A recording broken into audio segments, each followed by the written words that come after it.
Hola queridos hermanos, bienvenidos al canal UCB Punta Mira. Esperamos que este contenido sea edificante para ti. Te invito a que lo compartas y así bendecir a los demás. Bien, qué grato estar con ustedes nuevamente. Qué bendición estar acá, poder compartir la palabra del Señor con ustedes. Y quiero pedirles por favor que abran sus Biblias en el libro de 1 Corintios, en el capítulo 11. Hoy cerramos un ciclo de 3 partes que estábamos estudiando sobre la Cena del Señor, donde la semana pasada tuvimos una clase sumamente ilustrativa, ¿no es cierto?, muy educativa de cómo fue la Cena del Señor. La semana antepasada, ¿quién estuvo la semana antepasada? El hermano Dixon, ¿no es cierto? ¿Y quién nos enseñó el hermano Dixon? Sobre algunos problemas que habían en la iglesia de Corinto cuando estaban celebrando la Cena del Señor. ¿Qué es lo que estaba sucediendo? Habían unos que se emborrachaban, otros que comenzaban a comer y no se esperaban uno a otro, habían divisiones, ¿no es cierto?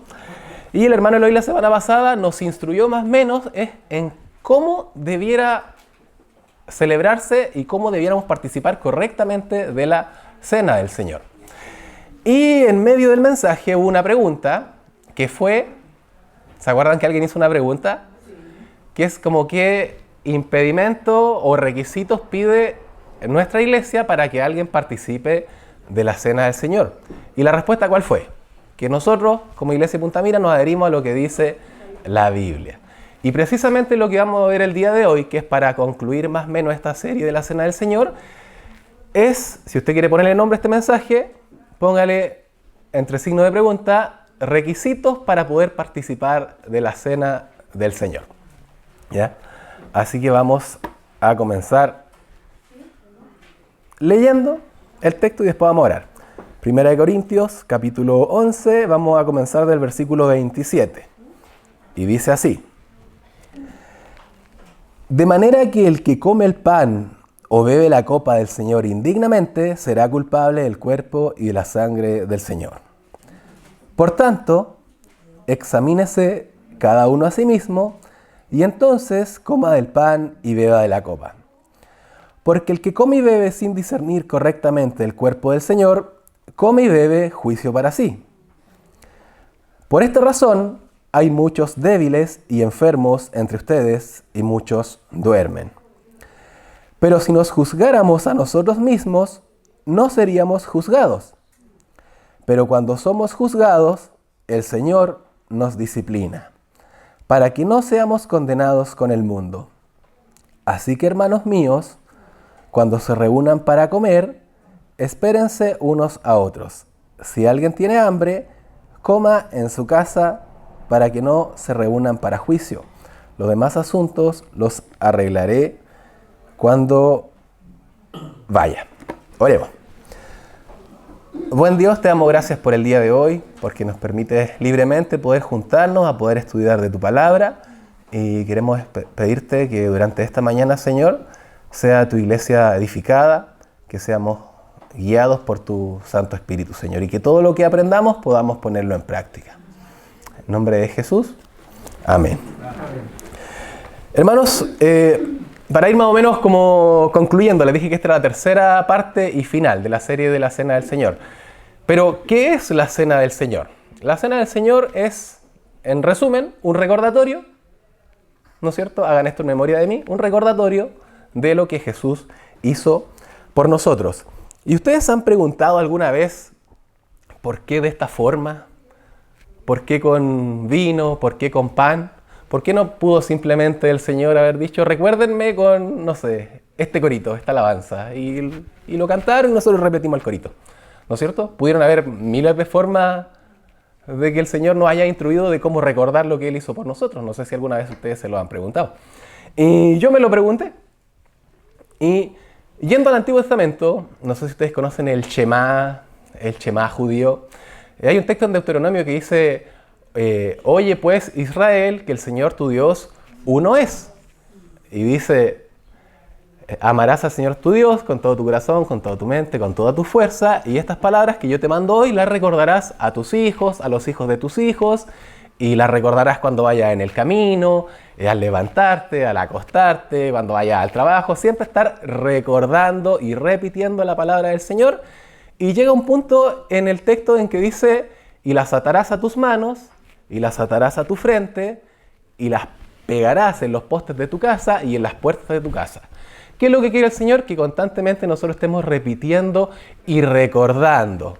¿Por qué? Porque somos sumamente olvidadizos, por hermano. El Señor nos da una bendición esta semana, le agradecemos y a la semana siguiente se nos olvidó y volvemos a pecar. O le hacemos una promesa, Señor, si me ayudas con esto, te prometo que nunca más hago esto, y al mes siguiente y volvemos a recaer en lo mismo.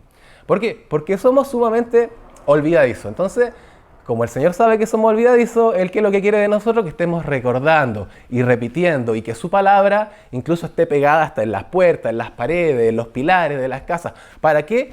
Para que constantemente nosotros estemos visualizando y observando lo que Dios quiere para nosotros, ¿no es cierto? ¿Qué tiene que ver esto con la cena del Señor? Me di cuenta que al tener elementos como una copa de vino y un pan que simbolizan el cuerpo y la sangre del Señor, nosotros estamos disponiendo de todos nuestros sentidos para entender y percibir lo que estamos haciendo. Nosotros podemos tocar la copa, tocamos el pan, podemos oler el pan, oler el vino, lo estamos viendo. Estamos escuchando lo que la persona que está dirigiendo la cena nos está diciendo sobre lo que el Señor hizo por nosotros. Y además podemos degustar, probar el vino y probar el pan. Todos nuestros sentidos están ahí. ¿Para qué? Para que nos entre por todos lados lo que el Señor hizo por nosotros. Cosa que no quede ninguna posibilidad de poder olvidarnos lo que Él nos entregó. No hay excusa, estamos viendo, oyendo, degustando, sintiendo. Todos nuestros sentidos están atentos a lo que el Señor hizo por nosotros. Y vamos ahora, hermanos, una pregunta para cada uno.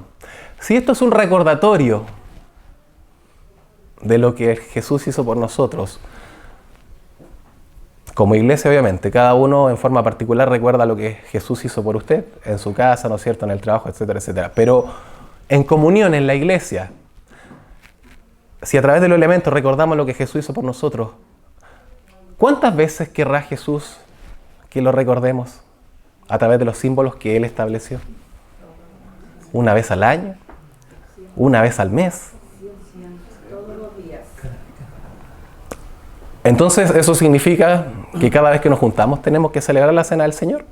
Es para pensar, ¿no es cierto? Porque si es un recordatorio, la pregunta es ¿cuántas veces quiere Jesús que lo recordemos a través de los símbolos? Bien, era una pregunta al margen. Vamos con el primer versículo, que es el 27. Dice, esa era la introducción, dice: de manera que el que come el pan o bebe la copa del Señor indignamente será culpable del cuerpo y la sangre del Señor. Queridos, Jesús, desde la eternidad, Él con su Padre y el Espíritu crean este plan de redención para la humanidad, para poder salvarnos. Jesús ya sabía de mucho tiempo, si podemos decir tiempo, porque Dios no vive atado al tiempo, de que un día Jesús iba a venir a este mundo, iba a entrar al vientre de María, iba a crecer y se iba a entregar por nuestros pecados. Y esto Él lo hizo voluntariamente. Nadie lo obligó. Voluntariamente el Hijo de Dios quiso venir a este mundo. Pero lo que me llama la atención del texto es que cuando alguien hace algo voluntariamente, no puede culpar a nadie de que se le está obligando a hacerlo, ¿no es cierto? Por eso la palabra dice voluntariamente. Pero lo que dice el texto, fíjense bien, de que si uno participa de la cena del Señor indignamente, va a ser culpable del cuerpo y de la sangre del Señor. Ahora, ¿quién es el Señor? El Señor Jesús, la Biblia dice que todas las cosas en Él subsisten. Y sin Él, nada de lo que ha sido creado hubiera sido creado. Él es el creador de todas las cosas, las que se ven y las que no se ven.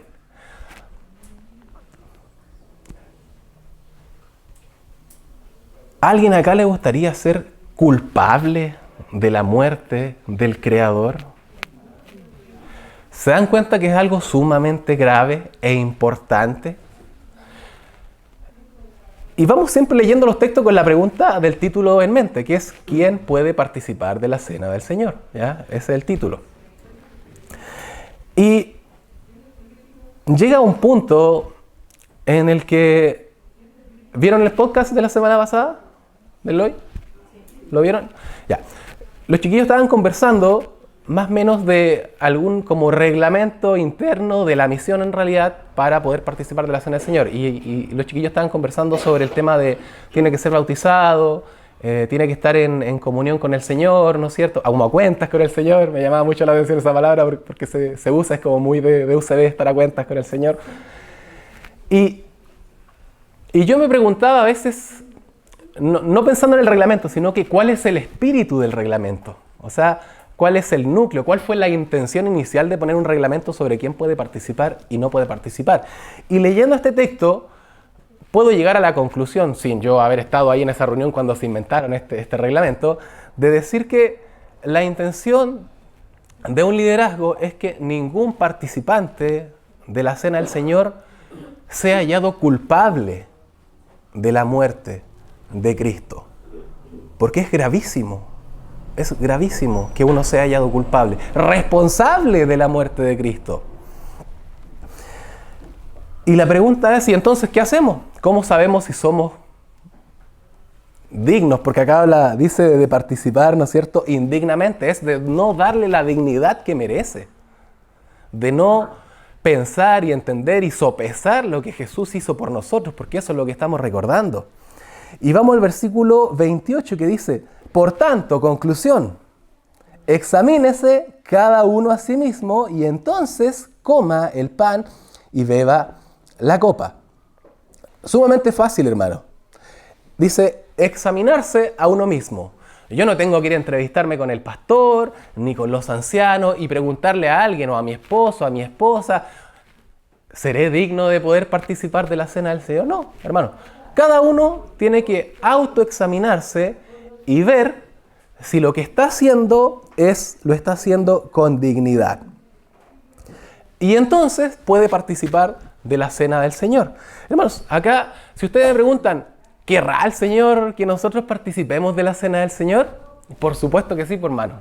El Señor quiere estar en comunión con nosotros. El Señor quiere que nosotros estemos en comunión, pero quiere que lo hagamos bien, dándole la importancia que esto conlleva, dándole la solemnidad que la cena del Señor conlleva. Y lo voy a hacer más personal, porque a veces uno escucha y lo escucha como de lejito. Los que son padres, si usted sabe que usted puede ser hallado culpable si bebe de la cena o participa de la cena indignamente, es decir, sin darle la dignidad que esto conlleva, ¿usted dejaría que su hijo pequeño, que no tiene idea de lo que está haciendo, participe de la cena del Señor? ¿Le gustaría que su hijo sea hallado culpable de la muerte del Señor? Les dije que lo estoy haciendo personal, porque ahí como que nos llega más. Nuestros hijos son un tesoro precioso que tenemos, quizás lo más importante que podemos tener. Entonces, cuando lo hacemos personal, podemos entender que esto no es algo que hay que hacerlo con liviandad. Entonces, no sé, ¿qué pasa si en medio de la cena yo veo personas que están echando la talla, riéndose, no dando la importancia que esto conlleva?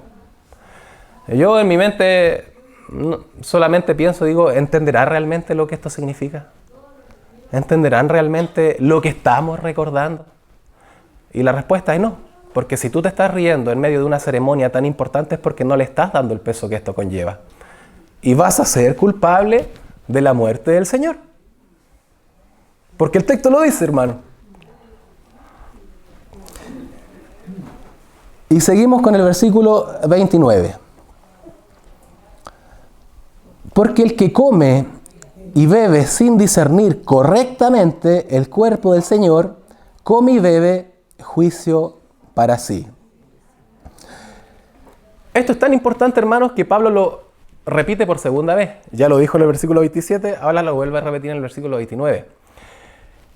Y incluye un segundo concepto, yo me imagino casi como que estuviéramos en una corte, porque el primer concepto legal es castigo, ¿no es cierto? Y el segundo, culpable, versículo 27, y el versículo 29 ingresa un segundo concepto legal que sería come juicio y bebe para sí. Comer y beber juicio, hermanos. Estamos en un juicio, ¿no es cierto?, donde podemos ser declarados culpables o inocentes según de cómo estemos participando en este evento sagrado. Y dice el texto que el problema es cuando no discernimos correctamente lo que estamos haciendo. Discernir correctamente. Y la palabra discernir es bien interesante, porque si yo les digo las palabras contender o disputar, ¿ah? Uno se imagina cuando uno tiene una contienda es porque hay dos partes o más que entran en un conflicto, porque tienen diferentes, dos o tres o cuatro opiniones distintas sobre un tema. Es decir, que ese tema por el que se está discutiendo o disputando o contendiendo se está dividiendo en partes. Yo estoy dividiendo un tema o estoy dividiendo un territorio de tierra o lo que sea por lo que usted está contendiendo, pero hay algo que lo estamos dividiendo en partes. La palabra discernir es lo mismo. En el original griego es exactamente lo mismo. Significa dividir en partes, segregar. Eso significa discernir. Y yo digo, ¿qué tiene que ver discernir con la cena del Señor? ¿Por qué separar en partes? Y la conclusión, hermanos, es la siguiente. A veces, lamentablemente, cuando queremos recordar lo que hizo Jesús por nosotros, decimos, Jesús murió por mí. Plano, se acabó. Lo hacemos. Pero cuando tú entiendes lo que significa la palabra discernir, tú tienes que pensar de que Jesús en el Getsemaní, a pesar de que muchos años antes, incluso antes de venir al mundo, Él ya sabía que iba a venir a morir a la cruz. Pero en el Getsemaní, a horas de que este evento sucediera, Él entra en agonía. Y tienen que venir ángeles a fortalecerlo, porque estaba sudando sangre de la impresión tan fuerte que tenía de lo que iba a vivir. No solamente cómo lastimaron su cuerpo, sino también que hubiera una separación donde Él dice, Dios mío, ¿por qué me has desamparado? Y cuando usted estudia en el griego qué significa la palabra desamparar y va a otros textos donde se ocupa esta misma palabra, se encuentra cuando Pablo está preso y escribe y dice, tráeme mi abrigo porque Demas me ha desamparado amándome a este mundo. Es decir, Demas me abandonó, no trajo mi abrigo, por favor tráeme uno porque estoy pasando frío. Se fue, me abandonó, me dio la espalda. Y esa misma palabra Jesús la usa en la cruz. Dios mío, ¿por qué me has desamparado? La traición de Judas, hermanos, cuando uno asigna a una persona como tesorero, le están dando una cuota de confianza más grande probablemente que a cualquier otro de los apóstoles. Judas era el tesorero. Imagínense la confianza que tenían en él. Y lo vende por 30 piezas de plata. Cuando lo fueron a atrapar al Getsemaní, los discípulos huyeron. Lo dejaron abandonado. Pedro, unas horas después, lo niega, no una vez, 3 veces. Y después de esto tiene que sufrir el Señor latigazos, puñetazos, humillaciones, escupes, maltrato, desnudez. ¿Y para qué hablar de los clavos? La corona de espinas, y seguimos, y luego Dios lo desampara. Entonces, cuando nosotros hablamos de discernir correctamente, lo que el texto nos está diciendo es, oye, no digamos Jesús murió por mí, listo, algo tan plano, sino que recordemos todo lo que Jesús vivió y todo lo que hizo por nosotros para llegar al momento donde Él entrega su vida completamente y expira. Y entrega su espíritu en las manos de su Padre. Pero si se dan cuenta, es un evento mucho más grande que decir simplemente que Jesús murió por nosotros. Entonces, hermanos, si nosotros no discernimos correctamente, estamos comiendo y bebiendo juicio. ¿Se va entendiendo? Más o menos. Y nuevamente les pregunto, ¿quiere Dios que nosotros tengamos comunión con Él a través de los símbolos? Por supuesto que sí, hermano. Pero ¿qué es lo que quiere Dios? que sopesemos lo que estamos haciendo, que lo hagamos correctamente, con todos nuestros sentidos puestos en lo que estamos haciendo, que nada nos desconcentre, que pensemos en todo lo que tuvo que vivir Jesús para que nosotros pudiéramos tener vida y hoy estemos acá alabándole y hablando de Él. Seguimos. Versículo 30. Por esta razón, es decir, porque no discernieron correctamente y porque participaron indignamente del Señor, por esta razón hay muchos débiles y enfermos entre ustedes y muchos duermen. Y dormir es una forma poética muy linda de decir cuando los creyentes se mueren. Esteban, cuando dio testimonio de Cristo, los judíos lo apiedraron y lo mataron y el texto dice, y Esteban durmió, se murió.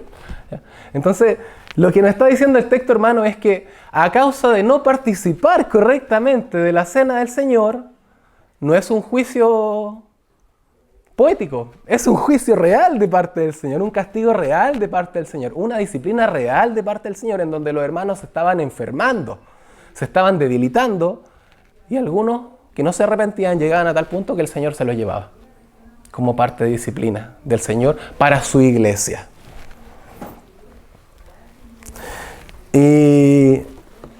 Pero si Dios es un Dios de amor, hermanos, Dios es un Dios de amor, pues estamos totalmente de acuerdo. Pero Dios, dentro de su discernimiento, Él entiende que Él es más digno y más importante que cada uno de nosotros. Dios mismo entiende que Él es digno de toda la alabanza. Dios entiende que toda la adoración debe ser para Él y para nadie más. Entonces, cuando un hijo no le da lo que Dios se merece, Dios dice, bueno, tengo que enseñarle de alguna manera. Le enseño a través de mi palabra, lo guío a través de mi espíritu. ¿No entendió? ¿Qué hacemos? Disciplina, por más. Es la forma de trabajar del Señor. Así funciona. En Hebreo dice, hijo mío, no menosprecies la disciplina del Señor, ni desmayes cuando eres reprendido por Él. ¿Y por qué van a desmayar? ¿Sí?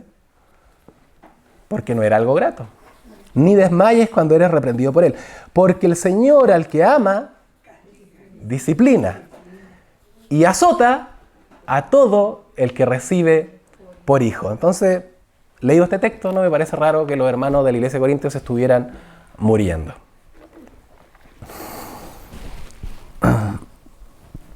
Seguimos, versículo 31.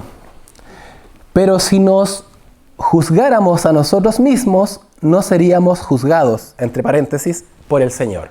Es decir, hermanos, si nosotros mismos hacemos la pega de juzgar lo que estamos haciendo, Dios ya no nos va a juzgar. Porque Dios mira y dice, mi hijo, mi hija, está siendo consciente, está haciendo conciencia, se está autoexaminando de lo que está haciendo. Por lo tanto, yo no tengo necesidad de ir y juzgarlo y de disciplinarlo, porque está haciendo la pega bien. No hay necesidad de que Dios interceda en esto. Porque ¿qué es lo que quiere el Señor? Que nos autoexaminemos, que nos juzguemos a nosotros mismos. Bien, cortito el versículo, se entiende. Versículo 32, lo contrario. Pero cuando somos juzgados, entre paréntesis, por el Señor ¿qué hace? Nos disciplina para que no seamos condenados por el mundo. Y esta es la condenación, dice Juan, que Jesús vino al mundo y los hombres no escogieron creer en Él, sino que amaron más las tinieblas de la luz. Porque el que cree en el Hijo tiene vida, y el que no cree en el Hijo no tiene la vida, y ya ha sido condenado. Lo lindo de la disciplina, hermano, a pesar de ser algo fuerte, es que Dios cuando disciplina a alguien es porque es su hijo. Si Dios lo está disciplinando, hermano, es porque usted es hijo de Dios. Pero si Dios no lo disciplina, es porque usted no es hijo y cuando usted muera va a ser condenado. ¿Se entiende?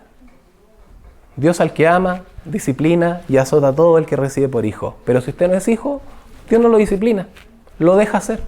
Porque usted escogió no creer en el Hijo de Dios, por tanto ya ha sido condenado. Es lo que enseña el texto. Versículo 33. Así que, Conclusión. Hermanos míos, ojo, queridos, le está escribiendo acá a la iglesia de Corinto. Ya sabemos cuáles eran los problemas de la iglesia de Corinto, lo enseñó el Dixon. No se esperaban uno a otro, se emborrachaban, habían divisiones. Versículo 33. Así que, hermanos míos, cuando se reúnan para comer la cena, espérense unos a otros. Si alguien tiene hambre, come en su casa, por hermanos. ¿No es cierto? Dice el texto. Para que no se reúnan para juicio. Los demás asuntos los arreglaré cuando vaya. ¿Qué quiere decir esto, hermanos? Que había muchos más asuntos que tratar, pero que quizás no eran de suma urgencia, por eso no fueron escritos, pero lo iba a tratar cuando llegaran.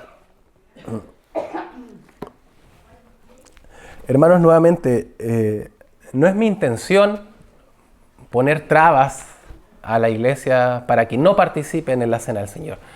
Hermanos, animémonos a participar de la cena del Señor. El Señor quiere estar en comunión con nosotros. Y usted dice, bueno, pero es que pequé. Hermanos, estamos recordando que Jesús murió por nosotros para perdonarnos. Entonces, si usted pecó, pida perdón, por hermano, en el mismo momento que va a participar en la cena. Y eso, ¿saben por qué es hermoso? Porque usted le está demostrando a Dios que le está dando todo el sentido a lo que usted está recordando. Porque usted entiende que Jesús murió para ser perdonado. Y si usted eso lo hace en la cena, hermano, Dios le aplaude, porque lo entendió todo. Entendió todo lo que Jesús hizo por usted. Dios quiere que participemos. Pero seamos conscientes, autoexaminémonos de que lo que estamos haciendo le estamos tomando el peso que realmente esto requiere. De la forma correcta, con devoción, respeto, humildad y reverencia. ¿Cortito? Dijeron que la semana pasada fue muy largo. No, hermanos, lo que pasa es que el texto en sí era corto. En realidad no había muchas cosas que examinar del texto. Pero sí creo que es bueno saber que esto no es un juego. Porque estamos recordando lo que Jesús hizo por nosotros. Es importante. Y cerramos con esto de la Cena del Señor. Y les hago una pregunta introductoria la próxima semana. ¿Usted conoce cuál es su don espiritual? ¿Sabemos? Todos los creyentes tienen al menos uno. Se dice que los apóstoles tenían todos los dones. Pero al menos tenemos uno. La próxima semana, creo que le toca al hermano Xavi. Vamos a ver de qué se tratan los dones espirituales, cuáles son los dones espirituales, cómo podemos saber cuál es mi don, cómo puedo utilizar en la iglesia ese don, por qué Dios me dio un don. Así que, hermano, venga, anímese porque va a estar, bueno, yo creo que van a ser varias semanas que vamos a estar viendo estos temas, pero es importante. Así que oremos para terminar. Ya. Padre bueno, te damos gracias por el día de hoy. Gracias porque pudimos estar alrededor de tu palabra para poder entender, Señor, las cosas que a ti te importan, para poder comprender, Señor, la importancia de poder estar en comunión, participando de la cena, Señor, todos juntos con la iglesia, en tu presencia, Señor. Pero lo más importante, Padre, que es poder hacer conciencia de lo que estamos haciendo, la importancia, dándole el peso, Señor, que conlleva el participar de tu mesa, Señor. Perdónanos, Padre, si es que alguna vez no le hemos dado la importancia que esto merece, o si hemos estado desconcentrados, o pensando en otras cosas. Pero gracias a Dios porque tú eres un Padre bueno, que nos ama, que nos escucha, que nos entiende, que nos perdona, Señor, y que siempre, Señor, y cada día nos das nuevas oportunidades para poder seguir, Señor, para poder honrarte con lo que hacemos. Gracias a Dios por tu misericordia y por tu gracia en nuestra vida. En nombre de Jesús. Amén.